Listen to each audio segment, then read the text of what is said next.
Hey, Husker fans, Sam McKewon with the Omaha World-Herald, omaha.com and huskerextra.com. This is the three keys to Minnesota. Well, Nebraska's 3-4 after a thrilling loss to Michigan last Saturday night. And so now they go and play PJ Flex Crew, row the boat, up in Minneapolis. Nebraska has not had a ton of success up there. They lost in 2013, 2017, and 2019, all by double digits. And so Minnesota's been tough for Nebraska to play up there, and Minnesota's been a little tough for Nebraska to play down in Lincoln, too. The last two games in this series have been won by the Gophers. If you go back, you'll see that Gophers have had success against Nebraska, probably more than Nebraska fans would have expected.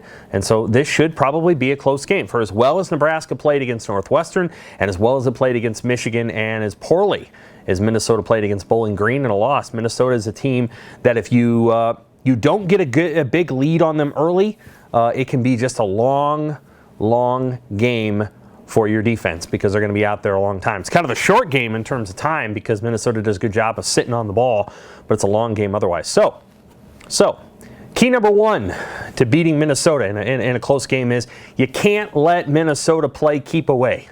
You can't let them do that. Minnesota loves to get the ball, possess the ball, and hold it for as long as possible, run as many plays as possible, 5, 6, 7, 9 yards at a time. They bleed the clock down to 2 or 3. They don't do a lot of tempo, and they are going to force Nebraska to be disciplined. Minnesota's going to have a sort of a zone run offense, right? They run kind of the same run scheme. They'll have a few things off of that, a few wrinkles, but a lot of it's zone run. Their running backs do a good job of kind of staying behind the line and then trying to find the hole, find the crease, and poke through. Maybe they get 4 yards, maybe they get 12. They're down to their third string running back, but I'll tell you what, their second string running back was pretty good, and I suspect that their third string running back, even if he isn't as good as the first two guys, is going to be not half bad. So I anticipate Minnesota will still be decent on offense. Nebraska's got to find a way to get Minnesota, A, behind the sticks. You got to get some tackles for loss in this game. You got to take a few chances. And B, they got to get the ball away from Minnesota. You got to get 3 and outs with this crew. And Minnesota does a nice job of converting first downs and kind of matriculating down the field. But at the end of the day, Nebraska's got to find a way to get the ball out of Minnesota's hands so that they don't possess it for 34 or 35 minutes. Key number 2, you got to hit some big plays in the pass game. And I think Minnesota is susceptible here. I think you can hit a few. Ohio State hit a few.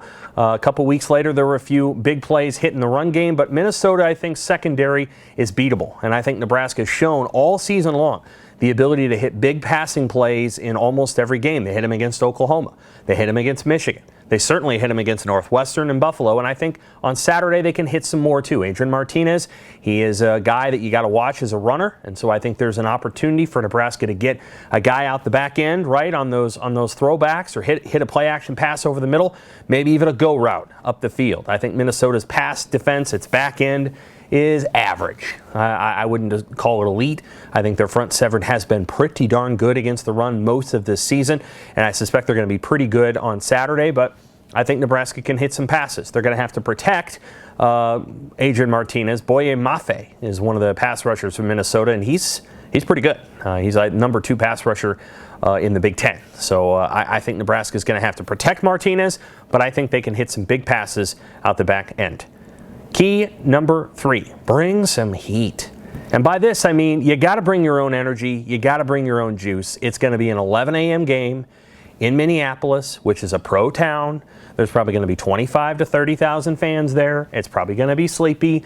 It's probably going to be quiet. There's probably not going to be a lot of students there to silence if you have a big game. So the atmosphere is going to require Nebraska to bring its own juice. Nebraska was really average about doing that last year. They weren't good against Illinois when they had a medium crowd here just a few months ago. They weren't good last year when there were no crowds at all. And they haven't always been good in those 11 a.m. starts where they've got to bring their own whatever to the table. So Nebraska's got to bring their own juice, and then they got to bring some heat, especially on defense.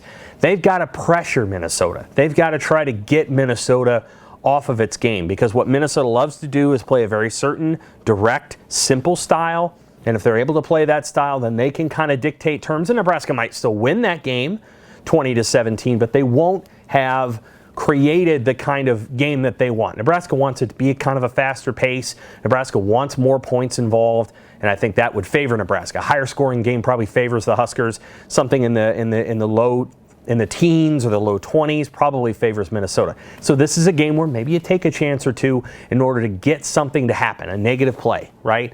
A turnover, a sack, something. Nebraska's defense has been very solid this year, but they have not been great at forcing turnovers. We'll see if that's something that they can improve on Saturday, but in general, Nebraska has to play this game like it knows it's got a bye week coming, which means it empties the tank and it brings some heat. If they do those three things, I think Nebraska wins this football game. Some people, like my colleague Jimmy Watkins, thinks Nebraska's going to win big. I happen to think Nebraska's probably going to win a little bit closer game, but I anticipate there being enough points in this game where you're like, this game was sort of dictated by Nebraska. I like the Huskers by 7, maybe, I don't know, 28-21, maybe 31-24, somewhere in there. But I do like the Huskers to win it, but they've got to do those three things in order to guarantee a win. This is 3 Keys with Sam McKewon of the Omaha World-Herald, omaha.com, and huskerextra.com. Thanks, Husker fans.